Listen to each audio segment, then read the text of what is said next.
اکثر ہم خبروں میں سنتے ہیں یا پڑھتے ہیں کہ کسی پر قتل جیسا سنگین الزام لگا اور پھر اسے ضمانت بھی مل گئی۔ یہ سن کر دماغ میں ایک سوال ضرور آتا ہے کہ بھئی یہ کیسے ہو سکتا ہے؟ تو آج ہم اسی قانونی پہیلی کو سمجھنے کی کوشش کریں گے۔ تو آج کا بڑا سوال یہی ہے کہ آخر قانون میں ایسی کون سی گنجائش ہے، ایسی کیا باریکیاں ہیں کہ قتل جیسے الزام میں بھی کسی شخص کو ٹرائل شروع ہونے سے پہلے ہی ضمانت مل جاتی ہے۔ آئیے اسی سوال کا جواب ڈھونڈتے ہیں۔ اس سوال کو سمجھنے کے لیے ہم ایک حقیقی کیس کا سہارا لیں گے۔ یہ کیس سندھ ہائی کورٹ میں سنا گیا۔ نام ہے کمال الدین کا کیس۔ ان پر الزام تھا قتل کی ایک مقدمے میں ملوث ہونے کا، اور وہ گرفتاری سے بچنے کے لیے عدالت پہنچے تھے۔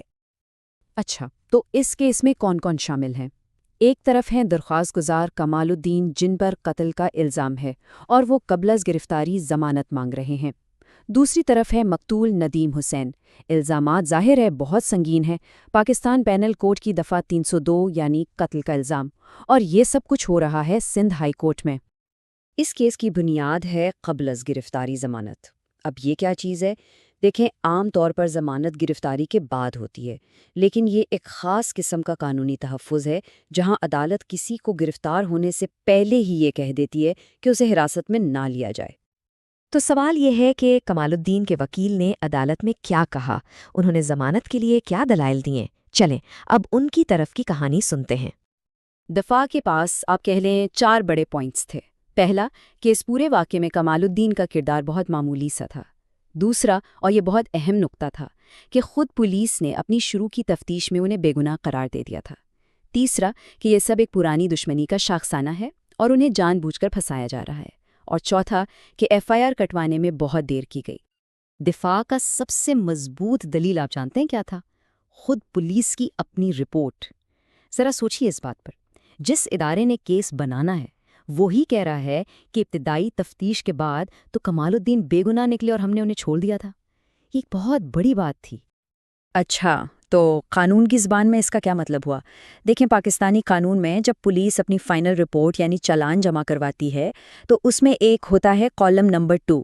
اس کالم میں ان لوگوں کے نام ڈالے جاتے ہیں جن کے خلاف مقدمہ چلانے کے لیے ثبوت کافی نہیں ہوتے، اور کمال الدین کا نام اسی کالم میں تھا۔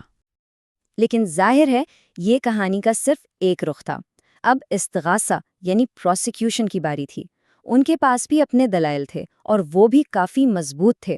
تو آئیے اب دیکھتے ہیں کہ ان کا کیا کہنا تھا۔ پروسیکیوشن نے دفاع کی ہر بات کا جواب دیا۔ انہوں نے کہا، نہیں جناب، ملزم کا نام شروع سے FIR میں ہے، یہ کوئی بعد میں بنائی گئی کہانی نہیں ہے۔ اور پھر انہوں نے ایک بہت سنگین بات کہی کہ کمال الدین صرف وہاں کھڑے نہیں تھے بلکہ انہوں نے تو ایک گواہ پر حملہ بھی کیا تھا۔ اب یہ الزام دفاع کی اس بات سے بالکل الٹ تھا کہ ان کا کردار معمولی تھا۔ استغاثہ کا کہنا تھا کہ کمال الدین نے ایک گواہ عبدالستار کو ڈنڈے سے مارا اور اسے 4 زخم آئے۔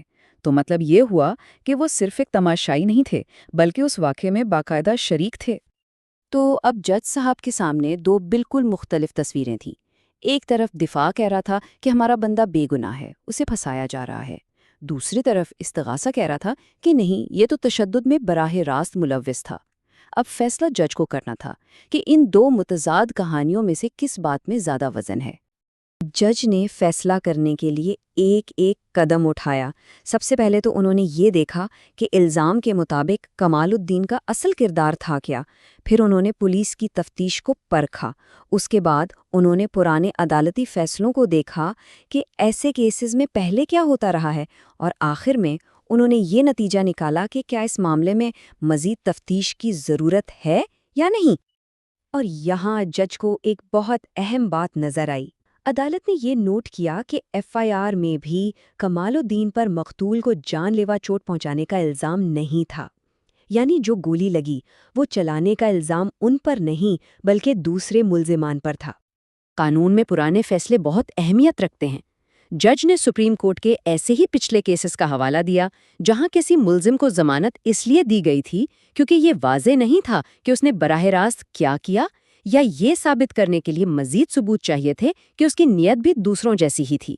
تو ان پرانے کیسز سے یہ اصول ملتا ہے کہ جب صورتحال واضح نہ ہو اور شک کی گنجائش ہو تو کیس مزید تفتیش کا بن جاتا ہے۔